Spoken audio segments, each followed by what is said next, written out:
आज मैं स्टार्ट करने जा रहा हूँ एक नया चैप्टर जिसका नाम है फंडामेंटल ऑफ कंप्यूटर। तो चलिए सबसे पहले देख लेते हैं कि मैं इस चैप्टर में क्या क्या कवर करने वाला हूँ। सबसे पहला पॉइंट है हमारा what is computer and its full form.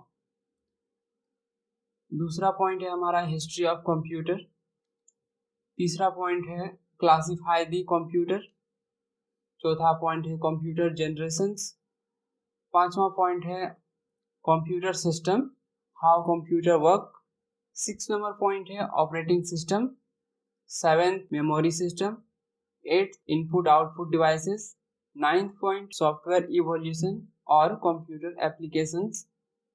10th number point है हमारा नेटवर्किंग एंड इंटरनेट एक्सेट्रा। तो कंप्यूटर ऑफ फंडामेंटल के इस चैप्टर में हम ये 10 पॉइंट कवर करने वाले हैं जो कि एग्जाम पॉइंट की व्यू से भी बहुत इंपॉर्टेंट है। तो इसके बारे में हम एक एक डिटेल्स जानेंगे। इस वीडियो का प्लेलिस्ट में ऊपर आई बटन में और डिस्क्रिप्शन में इसका लिंक दे दूंगा, आप वहां से जाकर एक्सेस कर सकते हैं। तो चलिए सबसे पहले हम लोग जान लेते हैं पहला पॉइंट जो कि है हमारा व्हाट इज कंप्यूटर और इसका फुल फॉर्म क्या होता है वो हम सबसे पहले जान लेते हैं। तो सबसे पहला पॉइंट है हमारा what is computer and its full form. वैसे तो कंप्यूटर का डेफिनेशन अलग अलग लोगों ने अलग अलग दिया है, लेकिन देखा जाए तो उसका मीनिंग सबका सेम ही रहता है। जैसे कि यहाँ पे इसका डेफिनेशन है कि computer is a electronic device which performs 3 basic task that is inputting, processing and outputting. मतलब कंप्यूटर एक ऐसा इलेक्ट्रॉनिक डिवाइस है, एक ऐसा इलेक्ट्रॉनिक मशीन है जो 3 काम करता है। पहला, वो कुछ इनपुट लेता है हमारे द्वारा, हम जो भी उसे इनपुट देना चाहते हैं कीबोर्ड या माउस से जो भी इनपुट हम लोग देते हैं।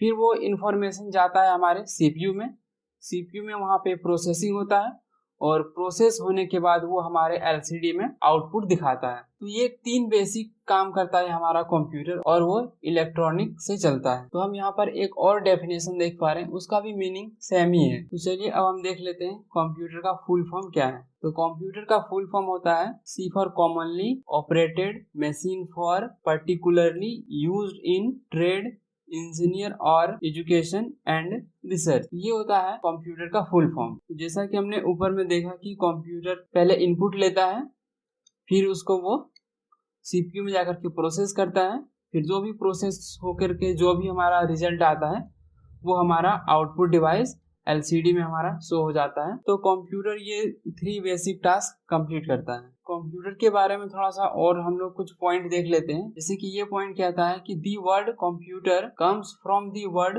Compute which means to calculate. कहने का मतलब है कि कंप्यूटर जो वर्ड है वो कंप्यूट वर्ड से आया है और जिसका मतलब होता है कैलकुलेट करना। एक दूसरा पॉइंट है a computer accepts the input through various input devices. After receiving the input data, computer performs different operations required by the user on this input. Finally, computer generates a resultant of the proceeded data as the output through various output devices. कहने का मतलब है कि computer input device की help से computer input लेता है। कोई जैसे हम लोग कीबोर्ड या फिर माउस से जो भी इनपुट देते हैं वो हमारा इनपुट डिवाइस से वो इनपुट लेता है और इनपुट को लेने के बाद वो इनपुट जाता है हमारे सीपीयू में और सीपीयू में उसका प्रोसेसिंग होने के बाद जो भी इनपुट हमने डाला है वो सीपीयू में प्रोसेस होने के बाद फिर वो हमारा आउटपुट डिवाइस एलसीडी के थ्रू वो हमें दिखाता है हमारा रिजल्ट। तो इस तरह से ये काम करता है कंप्यूटर, ये हमने अब तक जाना।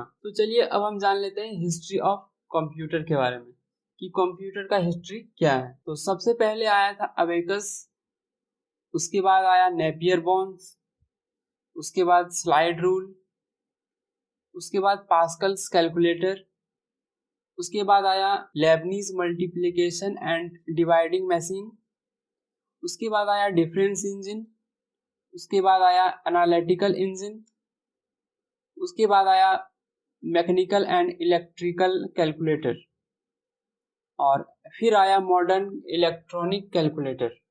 तो ये 9 पॉइंट है हमारे पास। तो चलिए सबको एक एक करके देख लेते हैं। सबसे पहला पॉइंट है हमारा अबेकस। अबेकस कुछ इस तरह से दिखता है। अबेकस 5000 ईयर्स पहले चाइना ने डेवलप किया था इन 3000 BC में। The word of abacus means calculating board. The abacus is called a counting frame which is calculating tool for performing arithmetic operations. इसका मतलब ये है कि जो अबेकस जो होता है वो एक कैलकुलेटिंग बोर्ड की तरह होता है। इसको हम लोग काउंटिंग फ्रेम भी बोलते हैं। जैसे कि आप यहाँ पर पिक्चर में देख पा रहे हैं कि ये एक फ्रेम में बना हुआ है और इसमें कुछ बॉल लगे हुए हैं। Chinese abacus frame holding vertical wires with 7 beads on each wire. Abacus is used even today to teach small children how to count. जैसे कि हम लोग यहाँ पे देख पा रहे हैं कि जो चाइनीज अबेकस था उसमें वर्टिकल वायर्स था। जैसे कि यहाँ पे देख पा रहे हैं हम लोग ब्लैक कलर का, ये उसमें कुछ वर्टिकल वायर्स हैं और यहाँ पे है अबेकस में 7 बीट्स होते हैं। जैसे कि अगर हम यहाँ पे इसको काउंट करें 0 1 2 3 4, तो ऐसे करके ये 7 बीट्स हर एक रॉड में लगे होते हैं। जितने भी वायर्स हैं सभी में 7 बीट्स करके रखे होते हैं और इसी से काउंटिंग होता था। अबेकस का यूज हम लोग आजकल छोटे बच्चे को काउंट सिखाने में करते हैं। तो ये तो था हमारा अबेकस। तो ये हमने देखा अबेकस जो कि चाइना में इसको डेवलप किया था। उसके बाद दूसरा पॉइंट है हमारा Napier bones. John Napier was a mathematician who became famous for his invention of logarithm. John Napier जो था वो लॉग को इन्वेंट किया था। The use of logs enabled him to reduce any multiplication problem. Log का use हम लोग multiplication problem को कम करने के लिए, उसको सॉल्व करने के लिए हम लोग लॉग का यूज करते हैं।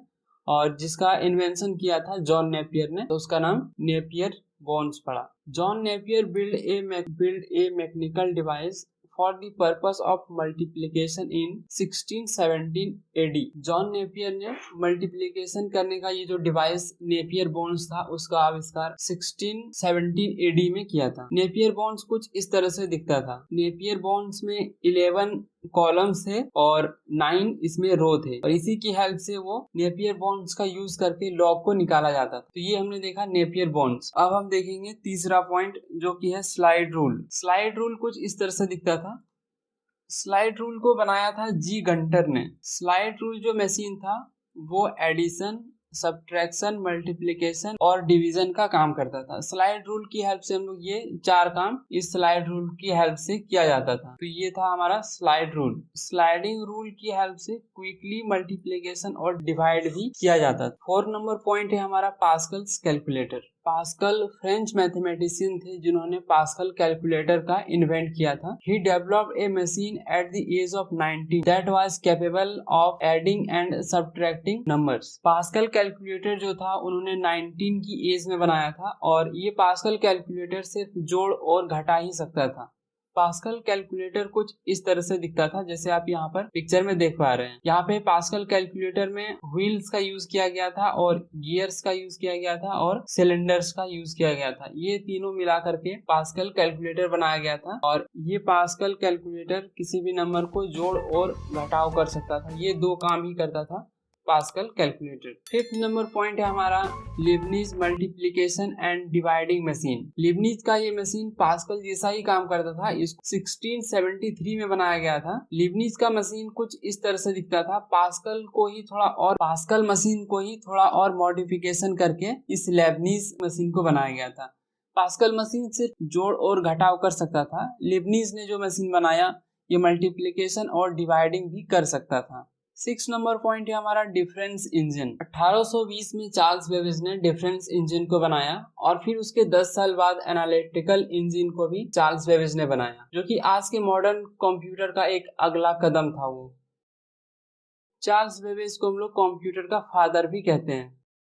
Mary Lebon was the mother of computer who invents software of computer। Computer का माता मैरी लेबोन को बोला जाता है क्योंकि सबसे पहला कंप्यूटर का जो सॉफ्टवेयर था वो मैरी लेबोन ने ही बनाया था। डिफरेंस इंजन का फोटो आप यहाँ पे देख पा रहे हैं कि डिफरेंस इंजन कुछ इस तरह से दिखता था। अगर हम बात करें दी एनालिटिकल इंजन का, तो वो भी डिफरेंस इंजन का एक अगला स्टेप था जो कि अरिथमेटिकल कैलकुलेशन और जनरल पर्पस कैलकुलेशन के लिए यूज होता था। Was also developed by Charles Babbage. Analytical engine को भी चार्ल्स बेबेज ने ही डेवलप किया था। एनालिटिकल इंजन भी डिफरेंस इंजन का ही एक अगला स्टेप था। उसको भी उसी तरह से कुछ बनाया गया था जैसे आप यहाँ पे पिक्चर में देख पा रहे हैं। उसके बाद हमारा 8 नंबर पॉइंट आता है mechanical and electrical calculator. In the beginning of 19th century, mechanical calculator was developed to perform all sorts of mathematical calculation. ये जो मशीन था मैकेनिकल ऑफ इलेक्ट्रिकल कैलकुलेटर, ये अब तक का सबसे अच्छा कैलकुलेटर बन चुका था, जिसमें हम लोग सभी शॉर्ट मैथमेटिकल प्रॉब्लम को सॉल्व कर सकते थे। ऐड करना, सब्ट्रैक्ट करना, मल्टीप्लिकेशन, डिवाइड करना, लॉग, वो सब हम इस कैलकुलेटर से कर सकते थे। 1960 में इसका यूज काफी ज्यादा होने लगा था और इस मशीन को इलेक्ट्रिकल कैलकुलेटर भी बोला जाता था। इलेक्ट्रिकल कैलकुलेटर कुछ इस तरह से दिखता था जैसे आप पिक्चर में देख पा रहे हैं। 9 नंबर पॉइंट है हमारा modern electronic calculator. Modern electronic calculator जो अभी हम लोग आजकल यूज करते हैं वही है मॉडर्न इलेक्ट्रॉनिक कैलकुलेटर। 1960 तक हम लोग इलेक्ट्रॉनिक कैलकुलेटर का यूज करते थे जिसका डिजाइन बहुत ही बल्कि था। उसके बाद जब हमारा मॉडर्न इलेक्ट्रॉनिक कैलकुलेटर आया तो उसमें ट्रांजिस्टर का यूज करके उसका साइज को कम किया गया और स्मॉल साइज में बनाया गया। इलेक्ट्रॉनिक कैलकुलेटर जो था उसमें ट्यूब्स का यूज होता था और अभी जो हम लोग यूज करते हैं उसमें ट्रांजिस्टर का यूज होता है, जिस वजह से उसका साइज छोटा होता है। जैसे कि आप पिक्चर में देख पा रहे हैं कि इलेक्ट्रॉनिक कैलकुलेटर कुछ इस तरह से दिखता था और अभी हमारा आजकल का जो कैलकुलेटर है मॉडर्न कैलकुलेटर, वो हमारा कुछ इस तरह से दिखता है। ये काफी हमारा छोटा है पहले के मुकाबले। पहले काफी बड़ा होता था कैलकुलेटर और अभी जो हमारा कैलकुलेटर है वो काफी छोटा है। तो अब तक इस वीडियो में हमने कंप्यूटर क्या होता है और कंप्यूटर किस तरह से वर्क करता है और कंप्यूटर के हिस्ट्री के बारे में हमने देखा। अगले वीडियो में हम लोग कंप्यूटर जनरेशन के बारे में जानेंगे कि कंप्यूटर के कितने जनरेशन होते हैं, कौन कौन से जनरेशन होते हैं और सबके बारे में हम डिटेल्स में जानेंगे अगले वीडियो में। तो आज का वीडियो यही स्टॉप करते हैं और मिलते हैं फिर अगले वीडियो में।